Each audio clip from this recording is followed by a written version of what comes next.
বাজারে এখন আগুন। আল্লাহ, কাঁচা বাজারে এত দাম। আসসালামু আলাইকুম, হ্যালো এভরিওয়ান। আজকে কাঁচা বাজারে কিছু দাম বলবো। যে অবস্থা, বহুত কষ্টে এই কাঁচা বাজারগুলো পাইলাম। যেমন গাজর, টমেটো, চালকুমড়া, শসা, পটল। এখন এগুলার এত দাম বাড়ছে যা বলার বাইরে। তরকারি পাওয়া যায় না, দাম তো বাড়বেই। তারপরে একটা চালকুমড়া আনছি প্রায় 60-70 টাকা, পটল আনছি প্রায় 60 টাকার মতো।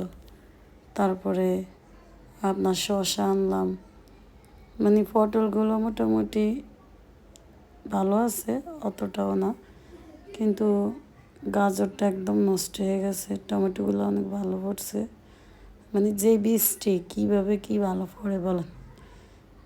তারপরে আপনার চালকুমড়াটা একদম তরতাজা গাছের মনে হয়। তারপরে শসাটা একদম তরতাজা গাছের মনে হয়। তারপরে শসাটা প্রায় 1 কেজি 100 গ্রাম দাম প্রায় 100 টাকার উপরে পড়ছে। মানে গাজর এক পার মতো 70 না 75 টাকা মনে হয় নিচ্ছে। মানে পাউরুটি আগের দামই আছে, সুপার শপের থেকে আনছি।